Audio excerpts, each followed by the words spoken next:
निधि की शादी किशन नगर में जतीन के साथ हो जाती है। उसकी 2 सास थी, एक तो उसकी सास और एक उसकी दादी सास। निधि स्वभाव में बड़ी ही चंचल स्वभाव की थी और ये बात उसकी सास को बिल्कुल पसंद नहीं थी।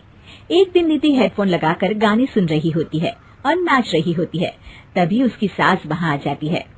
It's the time to disco, कौन मिले देख किसको, It's the time to disco। निधि जैसे ही मुड़ती है, उसकी सास वहाँ खड़ी होती है। वो अपनी सास को देखकर नाचना बंद कर देती है। मम्मी जी, मैं ना बस थोड़ा। नहीं नहीं बहू, और नाचो, पूरे दिन रात एक कर दो प्रैक्टिस में। क्या है ना, तुम्हें तो डांस इंडिया डांस में जाना है ना। Dance India dance? नहीं नहीं मम्मी जी, वो तो मैं बस ऐसे ही। हाँ हाँ पता है, तुम ऐसे ही ठुमके मार रही हो, नाश्ता तो बनानी ही है अब तक। ओह बस मम्मी जी, मैं जा ही रही थी बनाने। तभी वहाँ निधि की दादी सास आ जाती है। अरे बहू, जरा मेरे कमरे में तो चल, मेरा चश्मा नहीं मिल रहा है। माँ जी, चश्मा मिलेगा भी कैसे, वो तो आपने अपने सर पर लगा रखा है। भूल गई थी मैं। सास वहाँ से चली जाती है और दादी सास निधि की तरफ देखकर मुस्कुराती है और आंख मारती है।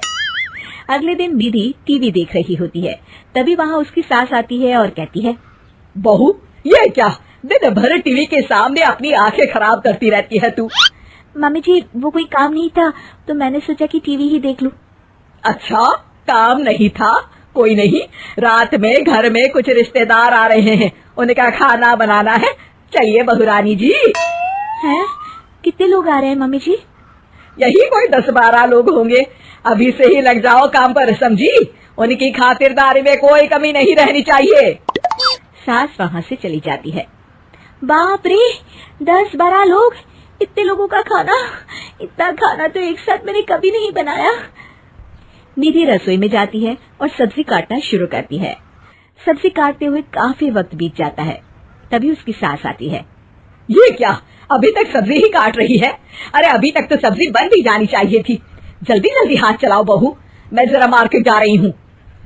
सास चली जाती है। इतना सारा काम है और खुद अकेले ही करना पड़ रहा है मुझे। निधि सब्जी काटने के बाद आटा गूंदना शुरू करती है तो देखती है कि आटा खत्म हो गया है। आटे के पैकेट ऊपर वाले स्लैब में रखे हैं। उफ़, एक काम और बढ़ गया।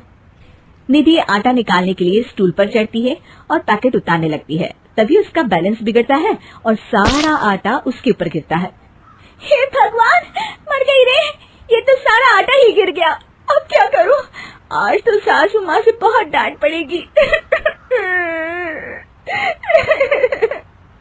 तभी उसकी दादी सास को रोने की आवाज आती है और वो रसोई की तरफ आ जाती हैं। देखती है कि निधि आटे में लथपथ जमीन पर बैठी है और पूरा आटा रसोई में बिखरा हुआ है। अरे बहू, ये क्या हालत बना रखी है तूने अपनी? मेहमानों के आने का वक्त हो गया है और रसोई की ऐसी हालत है। दादी सासू माँ, आज तो मुझे मम्मी जी घर से ही निकाल देंगे।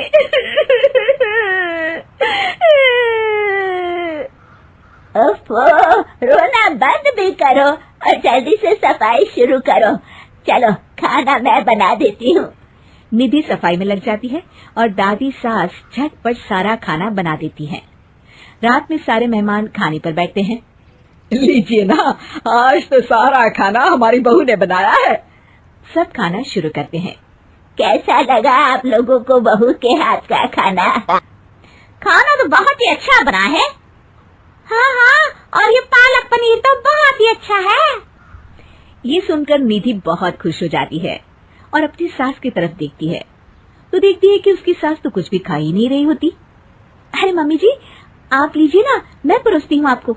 ये लीजिए पालक पनीर और ये लीजिए रोटी। सास जैसे ही खाने का निवाला खाती है तो अपनी बहू की तरफ देखती है। कैसा बना है खाना मम्मी जी? सास दादी सास की तरफ देखती है। अब बहुत अच्छा खाना बना है।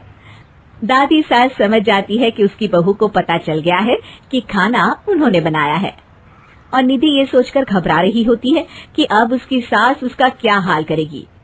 सारे मेहमान चले जाते हैं। बहू, तुम्हें शर्म नहीं आती? सारा खाना तुम्हें सासू माँ से बनवाया। नहीं मम्मी जी, वो दरअसल आटा। तभी दादी सास वहाँ आ जाती है और निधि की बात काटते हुए कहती है, अरे बहू, मेरी थोड़ी सी तबीयत ठीक नहीं लग रही, तू जरा डॉक्टर को तो बुला दे। अरे सासू माँ, क्या हो गया आपको? चलिए कमरे में आइए आप। सास निधि की दादी सास को अंदर लेकर जाती है और दादी सास एक बार फिर से निधि की तरफ देखकर मुस्कुराती है। दादी सास ने मुझे फिर से बचा लिया।